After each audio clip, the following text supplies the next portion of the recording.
The most common thing is demons. And to me, demons are the non-physical organization of malevolence in the universe. Right. They want to steal the the energy of human beings and enslave them. Revolution Radio proudly presents, live from the heart of the Blue Ridge, Roanoke, Virginia. It's the Just Bernard Show with host Bernard Alvarez. Join Bernard as he shares topics that reveal the real matrix and empower your human experience, including world liberty, the esoteric, suppressed technologies, spiritual ascension, and human consciousness.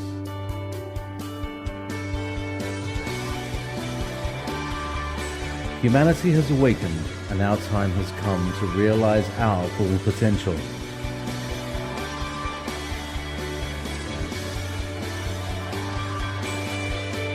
And now, live from the Star City, your host, Bernard Alvarez. So let me tell you a little bit about my new friend, David Franklin Farkas. I met David a little over a month ago when he was kind enough to invite me on the Farkas Files on Empower Radio. And he's got such a wonderful energy, and I wanted him to come on the show, and I'm so glad that he's here. He likes to say that he fixes problems people don't believe they have in ways they don't understand. He does remote healing of people, land, buildings, situations, businesses. He is, if you will, a professional house healer and ghost rescuer. David is a thought leader, independent rogue, thank you for that, David, scholar, and master practitioner in the area of remote healing, healing of the land, buildings, people, businesses, and situation. He apprenticed for 3 years with a psychic healer who had been trained by psychic surgeons in the Philippines, as well as a Cherokee medicine man. He has over 35 years of experience with remote healing for people, places, businesses, and situations. He is also sought after for his humorous and controversial international speaking abilities. His signature talk is "Everything You Know About Ghosts is Dead Wrong." And you can find out more about David at househealing.com and, of course, thefarkasfiles.com. So, without further ado, let me welcome David Franklin Farkas to the show. Hi, David. Welcome to the Just Bernard Show. I'm so glad you're here. Thanks for joining us. Hey, Bernard, a pleasure. I'm glad I could do this. Thank you, thank you. So, I, of course, am very interested in the work that you do. I was just talking to you a little bit before the show about someone who had approached me that needs house cleansing. They got poltergeists going on. And so I was wondering if you could tell us a little bit, let people know what brought you into this line of work. What's your story? How'd you get here? You know, it's one of those things where if you look at the whole story, it started when I was 9 years old, living in Brooklyn, and a cousin from California came, and we went out to the playground, and he fell down on the asphalt and skinned his knee. And I knew I was supposed to know what to do about it, and I didn't, and it really pissed me off. There was something, I deeply knew that I was supposed to know something, and I didn't know it yet.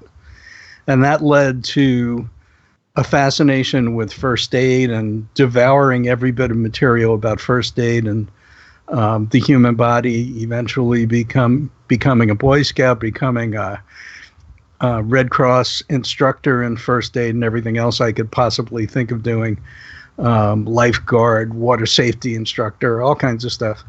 And when I turned 17, I was able to join a rescue squad. And I am so old, that rescue squad was civil defense. The program still existed. And that got picked up by the New York City Police Department. Suddenly we were part of the police department. And there was an event where somebody died while we were taking care of them. And I, again, got really pissed and said, no, this is not right. Our equipment is not up to snuff. We don't know what we're doing. And with my buddy, who was the other first aid geek, we started going every week to the Bronx, which was 2 hours away, to take the first EMT course for volunteers in New York City. Oh, cool. So we were way ahead of the curve, knew CPR before CPR was allowed to be used by the police department, got in all kinds of trouble. But that was the beginning of all of it. And then I was having back problems, and someone pointed me to practicing yoga. And my yoga teacher said, well, you're not really doing this unless you meditate, and, leaning on me really hard.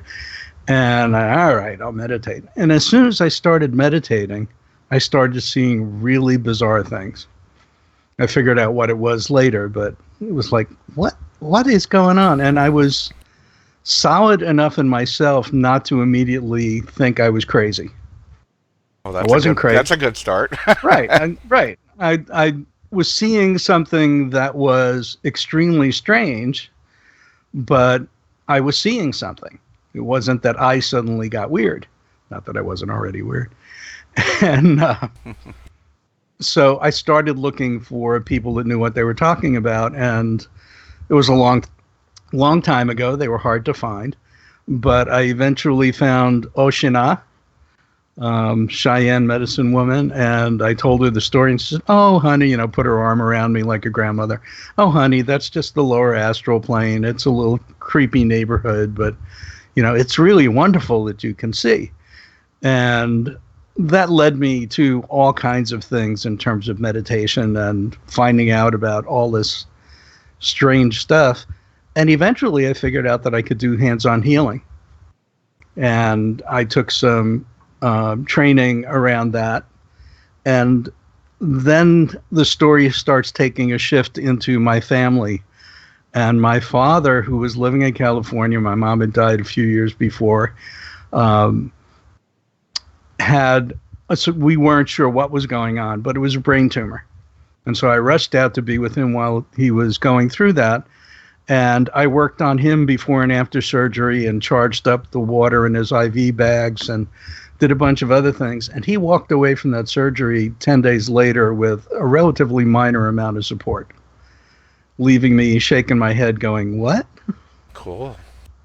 So I came back and started trying to find out even more. And as these things unfold, my life blew up in my face, and there was a divorce, and my job disappeared, and all kinds of other things. And then Dad had another crisis, and it was another brain tumor.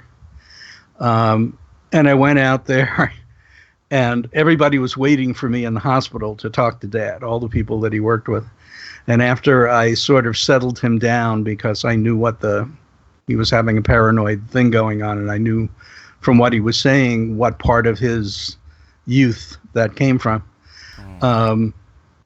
His boss, who was a psychiatric social worker, took me out in the hall, and with no intro, he said, do you know anything about psychic surgery? Oh, wow. Like, oh, it's going to be one of those days. And he introduced me to Greg Shelkin, who was the man who had trained with psychic surgeons in the Philippines. And he was not the person that could work with my dad. It didn't turn out that's what was going to happen. But as things unfolded, he became my teacher. And also in the course of this, someone said, oh, you work with crystals. You should meet the Kitawa. He's called the Crystal Grandfather. He's Cherokee medicine man. He's so cool. So I met him, and he literally took care of me while I was taking care of my dad. He would come over and just basically sit with me so I wasn't alone, and do ceremony and listen to me prattle on about my plans. And at one point he said, yeah, plans. Plans are good. It's good to have plans. What are you going to do if your plan is not grandfather's plan?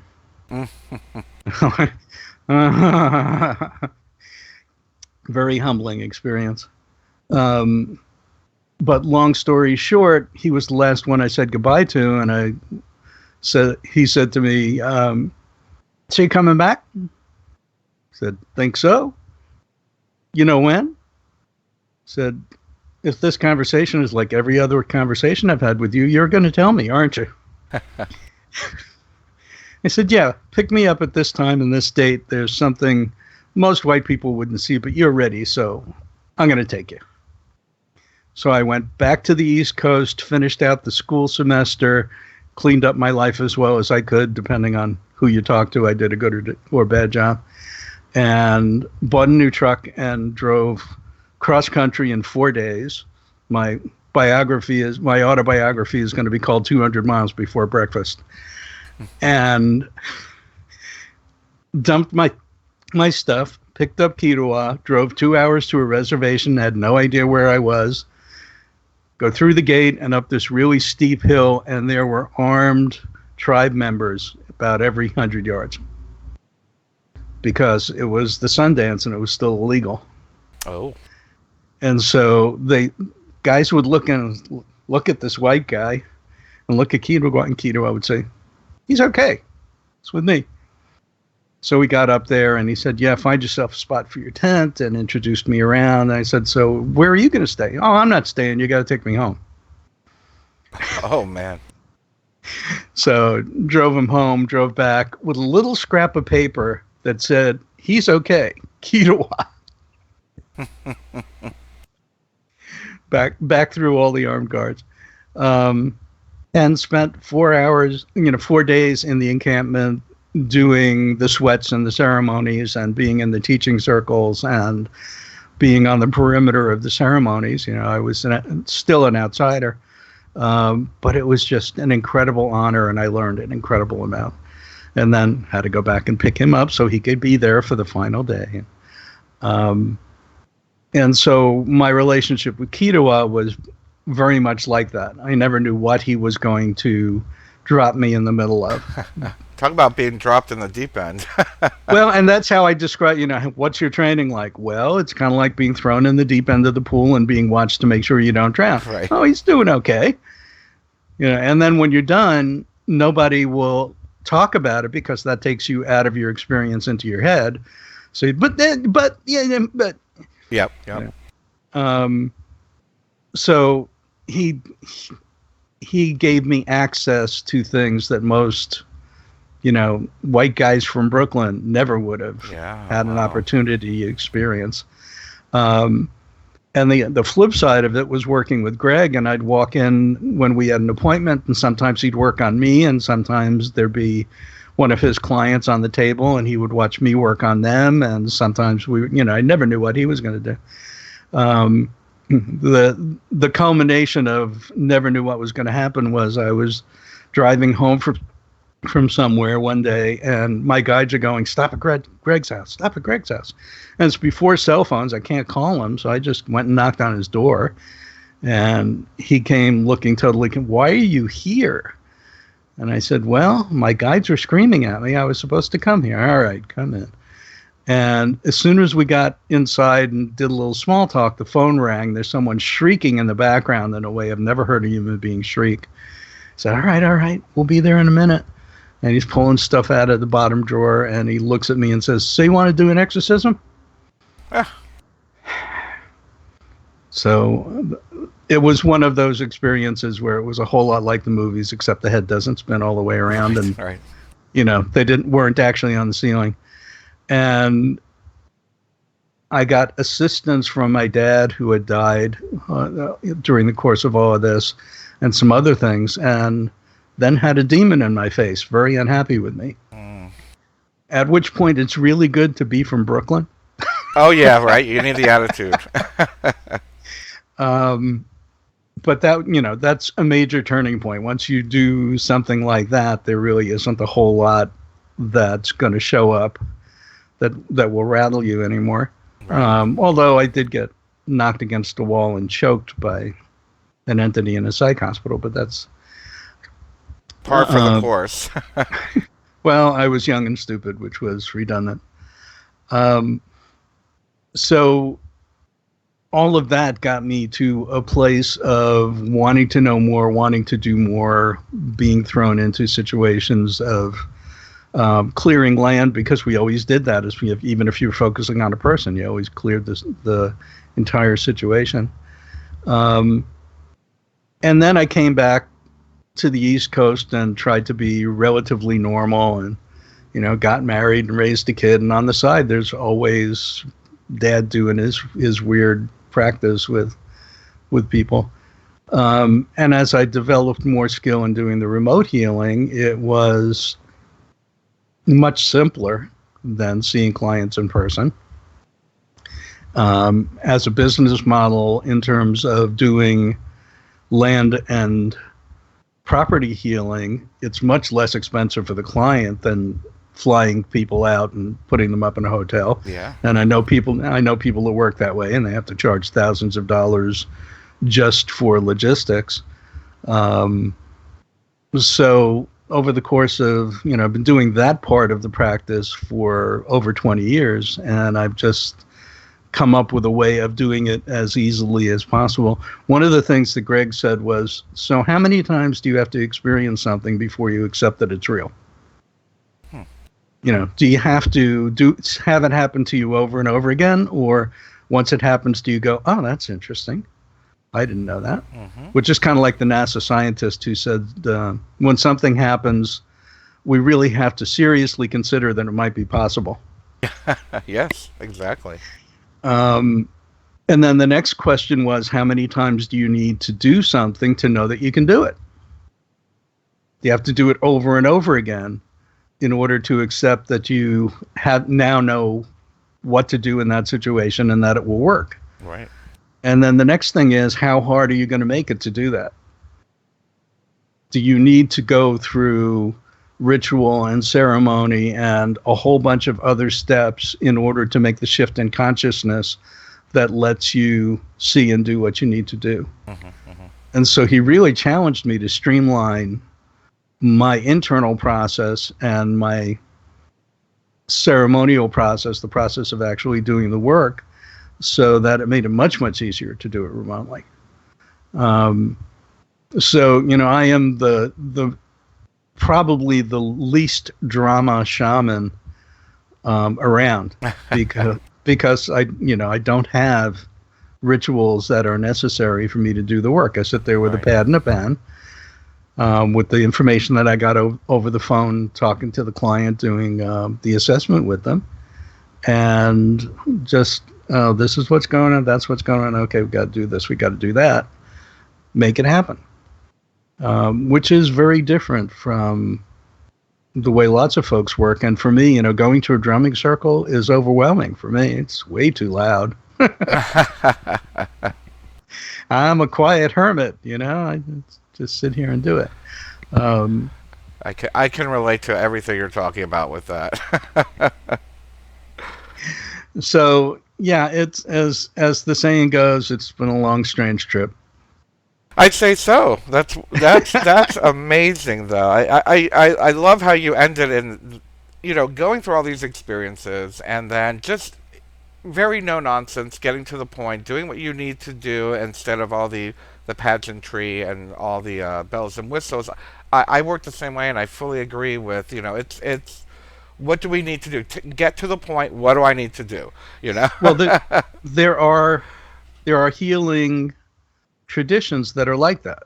The Hawaiian traditions, it's all about shifting your consciousness and just doing it. Yes, exactly. And there are some others, but I don't denigrate any of the things that people do, because you need to get in touch with the energy. You need to learn what you're capable of and how to make the consciousness and energy shifts and all of that. And ritual and ceremony are really powerful ways to do that. And it honors the ancestors and the traditions, and there's tremendous power and importance in that. So I'm not saying that's bad, wrong, or anything like that. It's just at this point in my life and in my practice, it's not what I do anymore. Right. Which I would think that not having to do all of the ceremonial stuff, and I mean, quite honestly, I love ritual, I love ceremony, I love pageantry, but I also understand that it is a tool to help alter the state of consciousness for the practitioner. For me, that's how I see it as. I see it as a journey going deeper into my consciousness and then spiraling backwards back out into daily waking consciousness. So to be at once, I guess after you do it a couple thousand times, it's like, well, I can alter my state of consciousness at will. And that's actually what my teacher taught me was your goal is to be able to alter your state of consciousness at will. So Right. it says a lot about your expertise that you can do that. Not to say, again, I love ceremony. I think it's beautiful and all of that, but absolutely. We are going to be coming up on a commercial break in Hmm. about 1 minute. So, David, if somebody wants to contact you to book an appointment with you to clear their house, where should they go?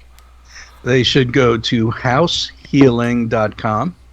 And if you want to talk to me, I do a 20-minute free assessment. And you can make the phone appointment with a little gizmo that's right there on the homepage. Oh, great. Wonderful. Wonderful. And when we return, we're going to be speaking about a lot more because I have tons of questions now about ghosts, what's out there besides ghosts. We're going to talk a little bit more about general shamanism and whatever else pops up. Um, I'm just waiting for the commercial notification and we'll get going. It always changes every once in a while. They change the length of the commercial and I never know there we go. Okay. We'll be right back after this break.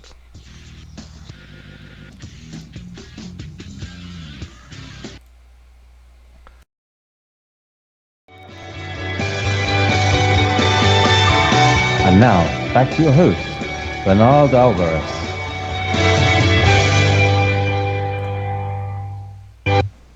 And welcome back to the Just Bernard Show here on Revolution Radio at freedomslips.com. We are speaking today with David Franklin Farkas. He just shared his wonderful journey of his experience and doing what he's doing today and has opened up a can of worms of questions for me.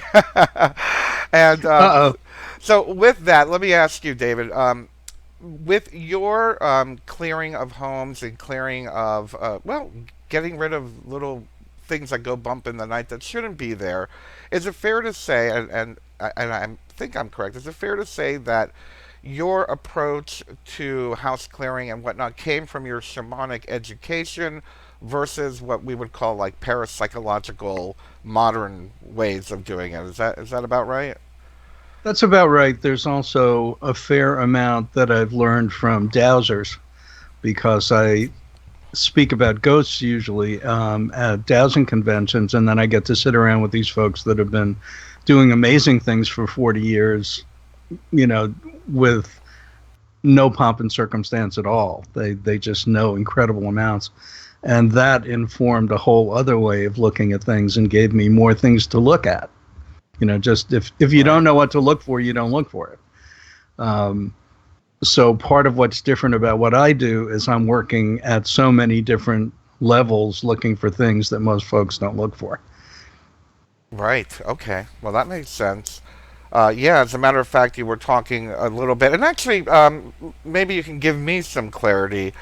During my early education and training, we were always taught that most poltergeists were usually just energetic expressions of angry teenagers in the house. How much of that is true, and what has been your experience with poltergeistic experiences? Is that the right word? I have no idea what the right word is. Um, there are certainly some poltergeist activity, which is emotional expression, and typically female humans doing it, and typically pubescent female humans. It's all that energy and all that emotion that they express all kinds of other ways, and it just becomes physical. And the word poltergeist means angry ghost, and there are angry ghosts. So there are Oh, circumstances where, the classic one is you come to a house that's 200 years old or whatever it is, and you start making changes. You start fixing it up.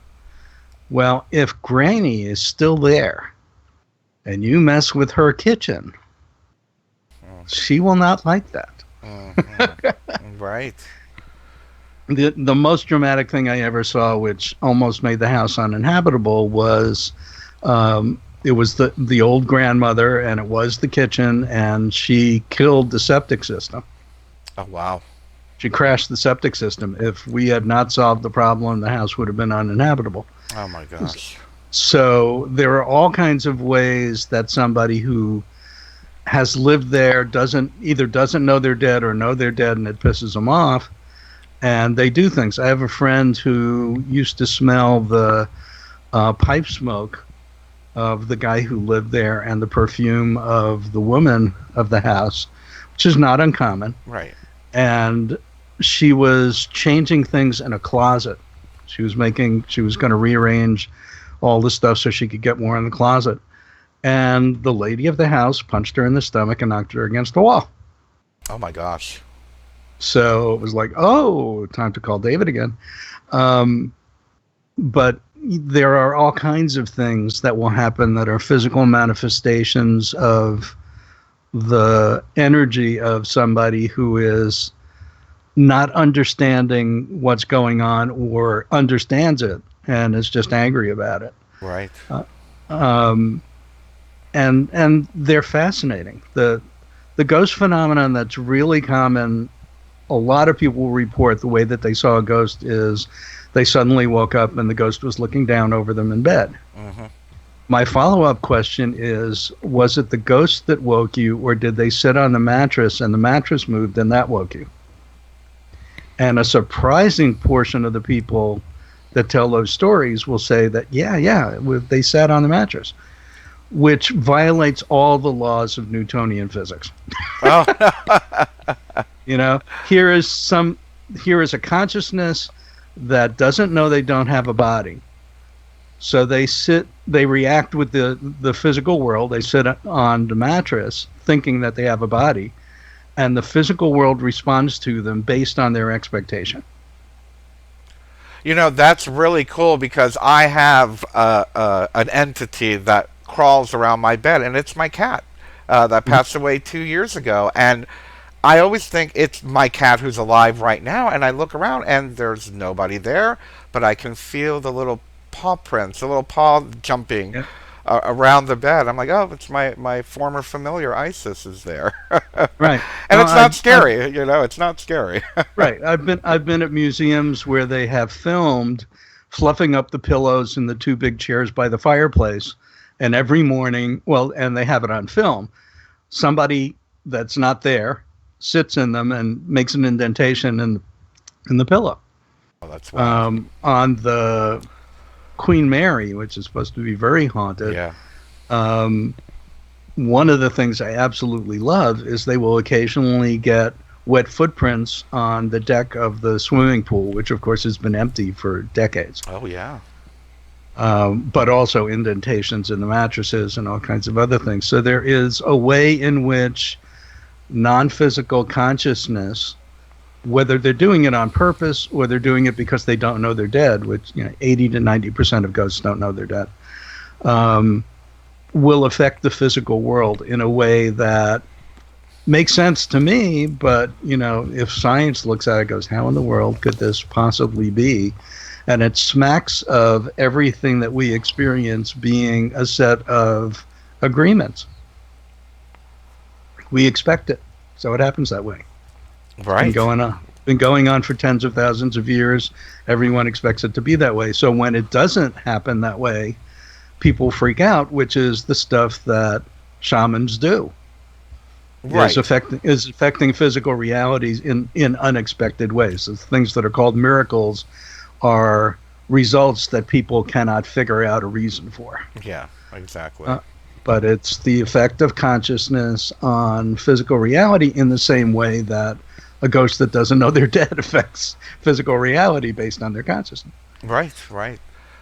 And, this has been a common, how shall I say, debate, discussion among the, my circle of metaphysical practitioners and whatnot, is if, we're always, in metaphysics and in magic and whatnot, shamanism, we are always taught and we always experience that once the person leaves the body, they go to, either they go back to the light or back to source or whatnot. So if that's the case, what is a ghost? Is a ghost merely a physical impression of their consciousness and their spirit moved on? Or is it the spirit is kind of just stuck in limbo, for lack of a better term? What has been your experience in observing that? The way that I understand it is there's a window of about 3 or 4 days after someone dies where they can go to the light on their own. And so people will typically be at their own funeral, and I have to stay way at the back of the room because I'm snickering because I can hear them. Right. But if they miss that, and one of the most common reasons is an extremely sudden death, so you don't notice the moment of you're no longer being physical. If you miss that, or for other reasons you decide to stay, which is usually the same codependent story they were telling about their lives before they stayed. I have to do this because my kid has, whatever it is. Yeah. Once that doorway closes, you need somebody who has the skills and understanding in the physical to assist you in crossing over. And so 90% of ghosts don't know they're dead. And right. I had an interaction with a ghost in a psych hospital of all places, trying to get one of the patients to be able to go back to sleep. And I go on, there's this little feisty miner who's appearing to her as a snake. And he looked at me and said, "You can see me and your staff. What's that about?" Right.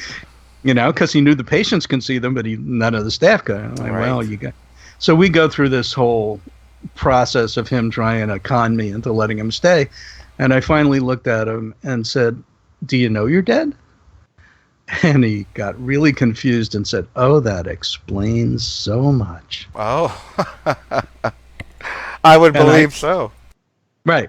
And I think that's, the movie Just Like Heaven with Reese Witherspoon, which they ruin at the end. They give an explanation that ruins it, but it's about somebody who dies suddenly and is going back through their life circumstances, interacting with the one guy that can see her, but arguing from standing in the middle of the table and inside the refrigerator and, all kinds of other things, and still not getting it.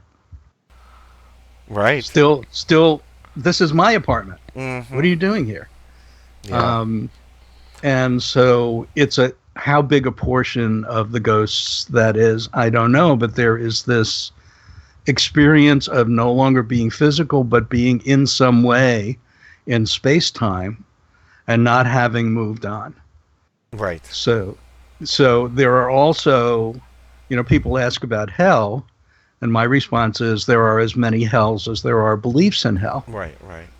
If you know that you are a sinner and you know that you are going to be punished in a certain way, you will go to the place where everybody else with that belief is experiencing that punishment because they believe it will happen. Yeah. It's a psychic construct. Right. It's like the Tibetan Book of the Dead and the Bardos. There are many, many, many different versions. And all it would take for them to no longer be there is for them to accept that is not true. God loves you. Go home. Right. Absolutely.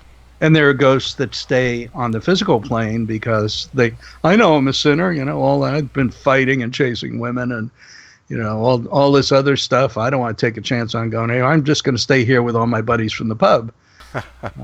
And I've heard 2 or 3 stories like that. And if you can get them to just, for a second, come with you to the consciousness of God and see that there's nothing to be forgiven, they just go, "Oh, well, I'm not staying here anymore." Right. Exactly. So David, besides ghosts, what other types of entities out there? I mean, I'm very, how do we call it, fluent in entities, but for our listeners, what are some of the other types of things that are out there? Actually, I should say that could create unhappiness in the home or within the life. What kind of things can affect us? Right. Well, there's a wide range of elementals, everything from, the little spirits that the Talmud says for every blade of grass, there's an angel whispering, "Grow." Mm-hmm. There are spirits that are the consciousness of everything that does grow and lives, that organizes all that and loves it and keeps it going. But there are also all those characters from the supposedly fairy tales that we have now encoded into being child stories, and all of that stuff is real and probably was physical before they realized that human beings were really dangerous and retreated into another dimension. And so the little people are different in every location and culture, just the same as human beings are different in every location and culture. So you have leprechauns in Ireland, and I forget what they're called in Iceland, and there are several groups of Native American stories about that. Fairies in England, but the idea is always the same. There are these smaller and magical in the sense that they haven't lost touch with how all of this works, so they can make things happen that freak humans out. But all of that stuff is real. So I've run across elves, I've run across fairies, although because I do stuff with dark entities, they don't like being around that energy. Right. I have a whole group of dragons that are part of my life that are just wonderful, and are very much like the angelic realm, but different. A different realm. So there's all of this other stuff that's going on. And for most people, if you stumble across it in a dream or in a meditation or something else, it freaks you out. Right. Yeah, what is this? At this point, I'm just like, hi, who are you? We haven't met yet. And you mentioned something about dark entities. Now, what are some example of dark entities? I personally have felt, have had to deal with, I call it a Klingon, some kind of negative energy that got stuck on me and just really wreaked havoc on my life. I used to say it was the fairies, and I pissed off a fairy. But once I had somebody work with me, they're like, you've got this little Klingon thing, you got to get rid of it, and I got rid of it, my life changed. But what other types of dark forces are there? I mean, do people get attacked by demons? Do people get attacked by dark consciousness? Negative ETs, negative fairies? What kind of stuff is out there? The most common thing is demons. And to me, demons are the non-physical organization of malevolence in the universe. Right. They want to steal the energy of human beings and enslave them. Right. So in the physical world, all of organized crime, in every form that it exists, is demonic energy. Right. It's individuals who have either given themselves over to that organization, to that consciousness and energy, or who have been duped into being possessed by them, whatever it is, or they get sucked in because they need money. They have no other thing to do. Drug trade, now it's more of a trade in people as well as drugs, that kind of stuff. All of that stuff is the same structure. Growing up, and I can't say I grew up exactly, but being a kid in Brooklyn, we all knew the mafia. Right. They were everywhere. And so you were used to hearing threats. You wouldn't want anything to happen to, we knew the methods that were being used to intimidate people with just enough violence around the edges to back it up. It's terrorism. Yeah. It's exactly how terrorism works. And all of those things, however they turn up, all of the chemicals that are used by those groups in order to get both the life force and the money and the time from people, so any addictive substance, all of that stuff is an intentional way of keeping human beings from being who we are. Yeah. And so you can have a ghost who is possessed by a demon. Oh, wow. So I never thought of it that way. Yeah. Then it's a ghost activity, but the ghost has had this demon with them forever, and now they're a pissed off ghost that has a demon calling the shots. Yeah. There are all kinds of combinations of how somebody could be possessed and how much of an influence the possessing entity has over them. And most people are possessed by ghosts, not by demons. That whole very Catholic way of looking at possession, that it's only demons, is not accurate. And that makes it hard. And it makes it hard for an exorcism to work if you're addressing the wrong thing. Yeah, exactly. Exorcisms are perfect for what they're designed for, but not so much if it was something else or someone else. So there's this very wide range of consciousness with a wide range of abilities and agendas. And, part of it is, what are you calling into your life? So when I see somebody who has demon attachments, my question is, did you go through a period of heavy drug use? Did you hang out with people who use drugs? Was there a period of violence? Were you violent or people around you violent? Right. Because those are the situations that's exactly what demons want to create. That's exactly what they want to make more of. And that's the energy that they steal. So they just want to keep it going. Yeah. Keep that low vibration. Right.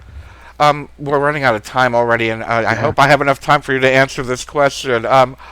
In our day-to-day experience, if someone is experiencing some type of paranormal activity, there's one thing of like, ooh, I see spirits, yay, but then there's that aspect of, okay, my sewage keeps backing up. There's something going on here. Is there a way to tell when it's time to call you or somebody to get outside help? Right. Well, Where's a lot that of line? right.